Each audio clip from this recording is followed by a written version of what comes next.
नमस्कार दोस्तों, आप लोग को स्वागत है हमारे चैनल पे। तो आज की इस वीडियो में बात करने वाले हैं आप लोगों का बिहार बोर्ड 10th क्लास का जो बोर्ड एग्जामिनेशन 2025 का एग्जामिनेशन है, उसमें आप लोगों का हिंदी सब्जेक्ट का गोधली भाग 2 का काव्य खंड चैप्टर नंबर 1 का आज की इस वीडियो में ऑब्जेक्टिव करवाने वाले हैं, जो आप लोगों के एग्जामिनेशन में इंपॉर्टेंट हो सकते हैं, जिसका नाम है राम बिनु बिरथे जगी जन्मा। इससे रिलेटेड जो भी ऑब्जेक्टिव होंगे वो इस वीडियो में हम करवाने वाले हैं। चलिए, सबसे पहला जो क्वेश्चन दिया गया है, गुरु नानक का जन्म लाहौर के किस ग्राम में हुआ था। तो यहाँ पर दिया गया है कि गुरु नानक का जन्म जो है लाहौर के किस ग्राम में हुआ था। पहला ऑप्शन दिया गया तलवंडी, अमृतसर, जालंधर या फिर लुधियाना। तो एक का सही उत्तर हो जाएगा ऑप्शन नंबर ए, तलवंडी। ठीक है, उसके बाद चलिए क्वेश्चन नंबर 2 पे। क्वेश्चन नंबर 2 में क्या दिया गया? क्वेश्चन नंबर 2 में दिया गया गुरु नानक किस भक्ति धारा के कवि थे। गुरु नानक किस भक्ति धारा के कवि थे।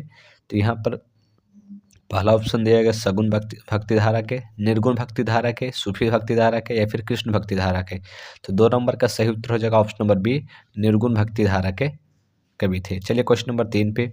3 में दिया गया है राम बिनु बिरथे जगी जन्मा। राम बिनु बिरथे जगी जन्मा पद में किसकी आलोचना की गई है। तो इसमें आप लोगों को पहला ऑप्शन दिया गया ब्राह्मण की, राम नाम की, गुरु नानक की या फिर इनमें से कोई नहीं। तो 3 का सही उत्तर हो जाएगा ऑप्शन नंबर बी, राम नाम की। ठीक है, चलिए क्वेश्चन नंबर 4 पे। 4 नंबर प्रश्न पे दिया गया, 4 नंबर में दिया गया राम नाम बिनु बिरथे जग जन्मा। ये जो पंक्ति है वो किससे लिया गया है। पहला ऑप्शन दिया है गुरु नानक, रस खान, धनानंद या फिर प्रेम घन। तो इसका 4 का सही उत्तर हो जाएगा option number A, Guru Nanak chapter से ली गई है। चलिए क्वेश्चन नंबर 5 पे। 5 में दिया गया है कि किसके बिना प्राणी को मुक्ति नहीं मिलती। तो यहाँ पर पहला ऑप्शन दिया गया कर्मकांड के बिना, चारों धाम की यात्रा के बिना, मूर्ति पूजन के बिना, गुरु ज्ञान के बिना। तो 5 का सही उत्तर हो जाएगा ऑप्शन नंबर डी, गुरु ज्ञान के बिना। ठीक है, इसका सही उत्तर हो जाएगा ऑप्शन नंबर डी। चलिए क्वेश्चन नंबर 6 पे। 6 में दिया गया हरिरास किसकी रचना है। हरिरास किसकी रचना है। 6 नंबर प्रश्न में दिया गया हरिरास किसकी रचना है। पहला ऑप्शन दिया है गुरु गोविंद सिंह का, माँ का, गुरु नानक या फिर नानक या फिर धनानंद। तो 6 का सही उत्तर हो जाएगा option number B, Guru Nanak का। चलिए क्वेश्चन नंबर 7 पे। 7 नंबर प्रश्न में दिया है कि वाणी कब विष के समान हो जाती है, यानी कि बोली जो है कब विष के समान हो जाती है। तो पहला ऑप्शन दिया गया राम नाम के बिना, तीर्थ यात्रा के बिना, ज्ञान के बिना या फिर इनमें से कोई नहीं। तो 7 का सही उत्तर हो जाएगा ऑप्शन नंबर ए, राम नाम के बिना जो वाणी है वो विष के समान हो जाती है। चलिए क्वेश्चन नंबर 8 पे। 8 में दिया गया है सिख धर्म का प्रवर्तन किसने किया है। सिख धर्म का प्रवर्तन किसने किया है। पहला ऑप्शन दिया गुरु नानक ने, गुरु गोविंद सिंह ने, गुरु तेग बहादुर ने या फिर गुरु अर्जुन देव ने। तो 8 का सही उत्तर हो जाएगा option number A, Guru Nanak ji ने। सिख धर्म का प्रवर्तन किसने किया है, गुरु नानक जी ने। चलिए क्वेश्चन नंबर 9 पे। 9 में दिया गया गुरु नानक का कथन किस कवि के कथन से मिलती है। किस कथन के कवि से मिलती है। पहला ऑप्शन दिया गया है रविदास, कालिदास, सूरदास या फिर कबीरदास। तो पहला ऑप्शन दिया है, इसका सही उत्तर हो जाएगा 9 नंबर का सही उत्तर हो जाएगा ऑप्शन नंबर डी, यानी कि कबीरदास से मिलती है। चलिए क्वेश्चन नंबर 10 पे। 10 में दिया है गुरु नानक देव ने क्या कहते हुए प्राण त्याग किया, यानी गुरु नानक जी ने क्या कहते हुए प्राण त्याग दिए थे। पहला ऑप्शन दिया गया है हे गुरु या फिर बाहे गुरु या फिर हे ईश्वर या फिर सतगुरु। तो क्या कहते हुए प्राण त्याग दिया था। तो 10 नंबर का सही उत्तर हो जाएगा ऑप्शन नंबर बी, इसका सही उत्तर हो जाएगा बाहे गुरु। चलिए क्वेश्चन नंबर 11 पे। 11 में दिया गया है ब्रह्मा का निवास स्थान कहाँ है। ब्रह्मा का जो निवास स्थान है वो कहाँ है, मंदिर में, जंगल में, तीर्थ में या फिर संत हृदय में। तो 11 का सही उत्तर हो जाएगा ऑप्शन नंबर डी, संत हृदय में। चलिए क्वेश्चन नंबर 12 पे। 12 में दिया गुरु नानक जी की माता का नाम क्या था। गुरु नानक की माता का नाम क्या था, सुशीला, तृप्ता, सुलक्षणा या फिर तृप्ति। तो 12 नंबर प्रश्न का सही उत्तर हो जाएगा ऑप्शन नंबर सी, सुलक्षणा। चलिए क्वेश्चन नंबर 13 पे। 13 में दिया किस मुगल सम्राट से गुरु नानक की भेंट हुई थी। यहाँ पर कहा गया है कि किस मुगल सम्राट से गुरु नानक की भेंट हुई थी। पहला ऑप्शन दिया गया है अकबर, शाहजहां, औरंगजेब या फिर बाबर। तो 13 का सही उत्तर हो जाएगा ऑप्शन नंबर डी, बाबर। चलिए क्वेश्चन नंबर 14 पे। 14 नंबर में दिया गया है गुरु नानक का जन्म कब हुआ था। गुरु नानक जी का जन्म कब हुआ था। तो 14 नंबर प्रश्न में दिया गया गुरु नानक का जन्म कब हुआ था। तो इसका सही उत्तर क्या हो जाएगा। तो इसका सही उत्तर हो जाएगा ऑप्शन नंबर सी 1469 ईस्वी में। चलिए क्वेश्चन नंबर 15 पे, 15 में दिया है गुरु नानक का जन्म स्थान क्या है? गुरु नानक का जन्म स्थान क्या है? तो इसका सही उत्तर क्या हो जाएगा? पहला ऑप्शन दिया गया है नंदग्राम द्वारिका, दूसरा ऑप्शन दिया गया तलवंडी ग्राम लाहौर, गुरुग्राम गुरदासपुर या फिर बेलसंडी ग्राम बेल्लौर। तो इसका सही उत्तर हो जाएगा ऑप्शन नंबर बी तलवंडी ग्राम लाहौर इसका सही उत्तर हो जाएगा। चलिए क्वेश्चन नंबर 16 पे, 16 नंबर में दिया गया है तृप्ता। तृप्ता माता थी, तृप्ता जो है माता थी किसकी थी? तो तृप्ता किसकी माता थी? सुलक्षणी की, कबीर की, गुरु नानक की या फिर इनमें से कोई नहीं। तो 16 का सही उत्तर हो जाएगा ऑप्शन नंबर ए सुलक्षणी की। चलिए क्वेश्चन नंबर 17 पे, 17 में दिया गुरु नानक के पिता थे। गुरु नानक के पिता कौन थे? पहला ऑप्शन दिया गया दीनबंधु खन्नी, मूलचंद खन्नी, कालूचंद खन्नी या फिर दयालचंद खन्नी। इसका सही उत्तर क्या हो जाएगा 17 नंबर का?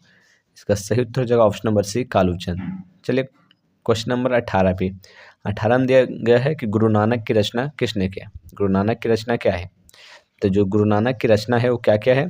पहला ऑप्शन दिया गया सुहीला, जपूजी, आसी दीवार, इनमें से सभी। तो इसका सही उत्तर हो जाएगा 18 नंबर का ऑप्शन नंबर डी इनमें से सभी। ये जितने भी रचना है ये सभी गुरु नानक जी के द्वारा लिखा गया है। चलिए क्वेश्चन नंबर 19 पे, 19 में दिया गया है जो नर दुख में दुख नहीं माने किस लेखक की कृति है? तो ये जो कृति दिया गया है जो नर में दुख नहीं दुख माने किस लेखक की कृति है? पहला ऑप्शन दिया गया कबीरदास की, गुरु नानक की, कालिदास की या सूरदास की। तो 19 का सही उत्तर हो जाएगा option number B Guru Nanak की। चलिए क्वेश्चन नंबर 20 पे, 20 नंबर में दिया गया गुरु नानक का जन्म स्थान कहाँ जाता है? तो गुरु नानक का जो जन्म स्थान है वो कहाँ है? पहला ऑप्शन दिया है गुरुग्राम, गुरु साहिब, नानक ग्राम या फिर नाना काना साहब। तो 20 का सही उत्तर हो जाएगा ऑप्शन नंबर डी नाना काना साहब। चलिए क्वेश्चन नंबर 21 पे, 21 नंबर में दिया गया है कि नाना काना साहब कहाँ अवस्थित है? तो ये जो नाना काना साहब है कहाँ अवस्थित है? भारत में, पाकिस्तान में, श्रीलंका में या फिर नेपाल में। तो 21 का सही उत्तर हो जाएगा ऑप्शन नंबर बी पाकिस्तान में। चलिए क्वेश्चन नंबर 22 पे, 22 में दिया गुरु नानक किस भक्ति धारा के कवि है? तो जो गुरु नानक है वो किस भक्ति धारा के कवि है? पहला दिया है निर्गुण भक्ति धारा, सगुण भक्ति धारा, सरस भक्ति धारा या फिर ब्रह्मानंद भक्ति धारा। तो 22 का सही उत्तर हो जाएगा ऑप्शन नंबर ए निर्गुण भक्ति धारा। चलिए क्वेश्चन नंबर 23 पे, 23 में दिया गुरु नानक ने प्रचार किया। गुरु नानक ने प्रचार किया, क्या प्रचार किया? कर्मकांड का, निर्गुण ब्रह्मा की भक्ति का, पूजा पाठ का या फिर सगुण ब्रह्मा की भक्ति का। तो यहाँ पर कहा गया है कि गुरु नानक ने प्रचार किसका प्रचार किया? तो इसका सही उत्तर हो जाएगा option number B Guru Nanak ने निर्गुण भक्ति ब्रह्मा का प्रचार किया।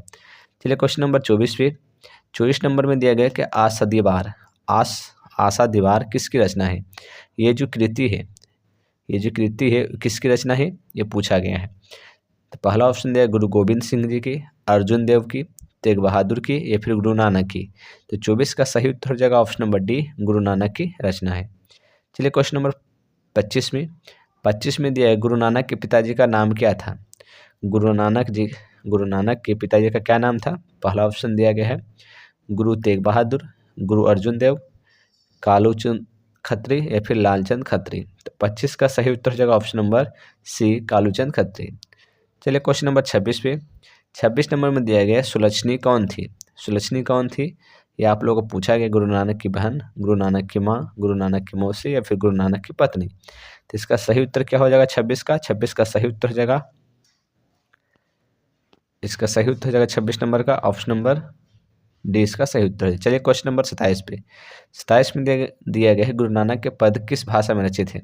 तो जो गुरु नानक के पद है वो किस भाषा में लिखा गया है? तो पहला ऑप्शन दिया गया हिंदी मिश्रित ब्रजभाषा, अरबी मिश्रित ब्रजभाषा, पंजाबी मिश्रित भाषा या फिर तमिल मिश्रित ब्रजभाषा। तो 27 का सही उत्तर हो जाएगा ऑप्शन नंबर सी पंजाबी मिश्रित ब्रजभाषा में लिखा गया है। चलिए क्वेश्चन नंबर 28 पे, 28 नंबर प्रश्न में दिया है गुरु नानक के जन्म स्थान को क्या कहते हैं? गुरु नानक के जन्म स्थान को क्या कहते हैं? पहला ऑप्शन दिया है नाना काना साहेब, गुरु ग्रंथ साहब, फतेह साहब या फिर जन्म स्थली। तो 28 का सही उत्तर हो जाएगा ऑप्शन नंबर ए नाना काना साहब। चलिए क्वेश्चन नंबर 29 पे, 29 में दिया गया सिख धर्म के प्रवर्तक थे। सिख धर्म के प्रवर्तक कौन थे? पहला ऑप्शन दिया गया बंदा बैरागी, गुरु नानक, अर्जुन देव, गुरु गोविंद सिंह। तो इसका सही उत्तर हो जाएगा 29 नंबर का option number B, Guru Nanak. चलिए क्वेश्चन नंबर 30 पे। 30 नंबर प्रश्न में दिया है, गुरु नानक देव की रचनाओं का संग्रह किस नाम से प्रसिद्ध हुआ। ये जो गुरु नानक देव की जो रचनाएं हैं का संग्रह है वो किस नाम से प्रसिद्ध हुआ था। पहला ऑप्शन दिया गया साहिब ग्रंथ से, गुरु साहिब ग्रंथ से, गुरु ग्रंथ साहिब से या फिर गुरु ग्रंथावली से। तो 30 का सही उत्तर हो जाएगा ऑप्शन नंबर सी, गुरु ग्रंथ साहिब से प्रचलित हुआ था। चलिए क्वेश्चन नंबर 31 पे। 31 नंबर प्रश्न में क्या दिया है, 31 नंबर में दिया गया है गुरु नानक की रचनाओं का संग्रह किस वर्ष किया गया। तो जो गुरु नानक की रचनाएं हैं, जितने भी रचनाएं हैं उनका जो संग्रह है किस वर्ष किया गया है। तो 31 का सही उत्तर हो जाएगा ऑप्शन नंबर पहला ऑप्शन दिया गया 1603 में, 1604 में, 1605 में या फिर 1606 में। तो 31 का सही उत्तर क्या हो जाएगा, 31 का सही उत्तर हो जाएगा ऑप्शन नंबर बी, 1604 ईस्वी में। चलिए क्वेश्चन नंबर 32 पे। 32 में गुरु नानक की रचनाएं, 32 में दिया हुआ है गुरु नानक की रचनाएं का संग्रह किन के द्वारा किया गया है। पहला ऑप्शन दिया है गुरु गोविंद सिंह के द्वारा, बंदा बैरागी, गुरु अर्जुन देव या फिर ज्ञान देव के द्वारा। यानी कि उनकी रचनाओं का जो संग्रह किया गया है वो किसके द्वारा किया गया है। तो इसका सही उत्तर हो जाएगा ऑप्शन नंबर सी, गुरु अर्जुन देव के द्वारा किया गया है। चलिए क्वेश्चन नंबर 33 पे। 33 में दिया नानक देव ने जगत का सार किसे कहा है। तो जो नानक देव थे वो जगत का सार किसे कहा है। पहला ऑप्शन है धनार्जन के, संसारिक सुख को, पूजा पाठ को या फिर हरि कीर्तन को। 33 का सही उत्तर हो जाएगा ऑप्शन नंबर डी, हरि कीर्तन को। चलिए क्वेश्चन नंबर 34 पे। 34 में दिया गया कि रही रास किसे कहा गया है। 34 में दिया गया रही रास किसे कहा गया है। पहला ऑप्शन है वनस्पति रस को, संसारिक आनंद को, ब्रह्मानंद को या फिर मधुर रस को। तो 34 का सही उत्तर हो जाएगा ऑप्शन नंबर सी, ब्रह्मानंद को। चलिए क्वेश्चन नंबर 35 पे। 35 में दिया गया है गुरु नानक की रचनाओं का संग्रह का क्या नाम है। तो 35 का सही उत्तर क्या हो जाएगा। पहला ऑप्शन दिया बाहें गुरु, गुरु ग्रंथ साहिबा, नानकाना साहब या फिर फतह साहब। तो 35 का सही उत्तर हो जाएगा option number B, Guru Granth Sahib, इसका सही उत्तर हो जाएगा। चलिए क्वेश्चन नंबर 36 पे। 36 नंबर प्रश्न में दिया है किसके बिना संसार में जन्म लेना व्यर्थ है। तो यहाँ पर 36 नंबर प्रश्न में दिया गया है किसके बिना संसार में जन्म लेना जो है व्यर्थ है। पहला दिया गया है यश के बिना, दान पुण्य के बिना, तीर्थ के बिना या फिर भगवत नाम के बिना। तो 36 का सही उत्तर हो जाएगा ऑप्शन नंबर डी। तो इस चैप्टर से रिलेटेड इतने ही ऑब्जेक्टिव हो सकते थे जो हमने आप लोग करवा दिए, जो आप लोग को बोर्ड एग्जामिनेशन में इंपॉर्टेंट हो सकते हैं। ये चैप्टर से रिलेटेड जितने भी प्रश्न आएंगे इससे ज़्यादा नहीं आ सकते हैं। धन्यवाद।